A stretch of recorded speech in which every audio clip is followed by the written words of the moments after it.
To understand the Roman economy in the 3rd century, you have to split it in two. On one side, you have the grain required to feed the utilitarian masses. On the other, you have the luxury goods required for elite social signaling. This chart shows the concept of inelastic demand. For the Roman aristocracy, ivory was a strict requirement for status. Because there were no acceptable substitute goods for this specific biological material, their demand remained constant regardless of how high the price spiked. That relentless demand had severe biological consequences.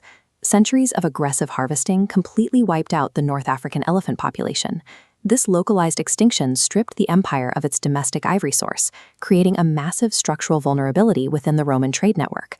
Forced to abandon the depleted Nile corridor, Rome had to search for new supply zones deep into the Horn of Africa.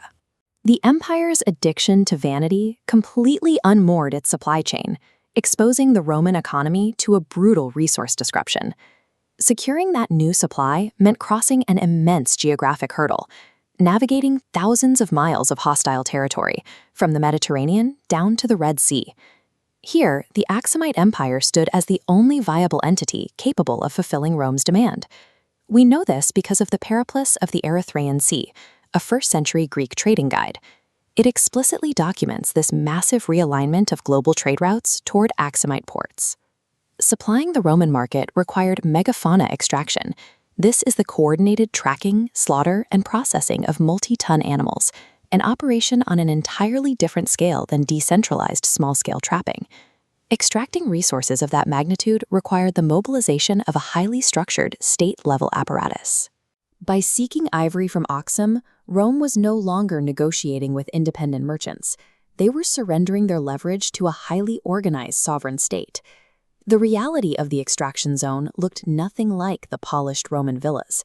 The Ethiopian plateau is a rugged, deeply hostile logistical environment. We need to strip away the romanticized myth of the ancient safari. Harvesting ivory was a violent, capital-intensive, state-sponsored military campaign.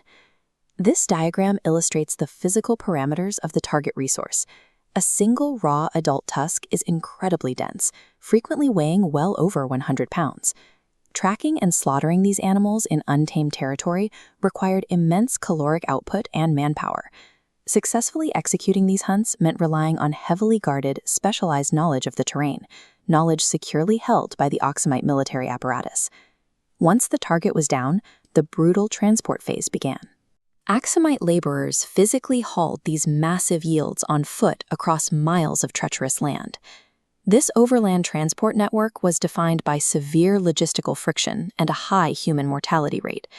The Aksumite state absorbed that physical toll. They subsidized the human cost as a strict operational expense, necessary to maintain their export volume. Aksum successfully converted raw blood, muscle, and logistical mastery into the ultimate form of geopolitical leverage. The massive wealth generated from this extraction funded the rapid rise of Aksum's monumental state infrastructure, leaving behind immense stone stelae. They achieved this through vertical integration. Aksum controlled the inland hunting grounds, managed the labor force, and secured the transit routes. To protect this system, King Ezana launched strategic military conquests into inland Kushite territories, explicitly designed to eliminate rival ivory suppliers. Conquering this territory allowed Aksum to completely bypass the older, established trade networks that used to route through Meroe. These military maneuvers structurally locked Rome out of the interior. The Roman market was now entirely dependent on Aksumite supply lines. Aksum transcended mere participation in the trade, ultimately engineering a militarized monopoly over the continent's most valuable resource. All of the violence and chaos of the inland extraction eventually bottlenecked at the cold, highly structured administrative port of Adulis on the Red Sea. Adulis functioned as the absolute geographic choke point of the ancient global economy. This flowchart illustrates the mechanics of a perfect cartel. Notice how total control over the inland extraction zones funnels directly into a single maritime export node. When Roman merchants docked at Adulis, they walked into a structural trap. They lacked alternative supply options. The direct consequence of this leverage was absolute pricing power. Aksumite administrators dictated the exchange rates with monopolistic authority. This dynamic triggered a bullion drain. Hard currency flowed in a massive unidirectional transfer out of Roman reserves and straight into Aksumite coffers. Aksum weaponized Rome's rigid social hierarchy to convert these transactions into a calculated economic ransom. Rome's refusal to curb elite vanity forced the empire to hemorrhage its hard currency, permanently reconfiguring the global balance of economic power. Over decades, this continuous bullion drain inflicted severe macroeconomic devastation upon the Roman treasury. The Roman deficit became the Aksumite surplus. Wealth was physically retained and accumulated within the borders of the African kingdom. Aksum weaponized this bullion surplus to mint currency, cementing their status as an economic superpower. The macroeconomic principle at play here remains identical today.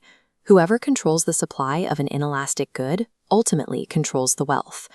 This monopolistic wealth elevated Aksum to stand alongside Rome, Persia, and China as one of the four great powers of late antiquity. Aksum weaponized an empire's vanity to drain its wealth, proving that in the ancient world, logistical monopolies were the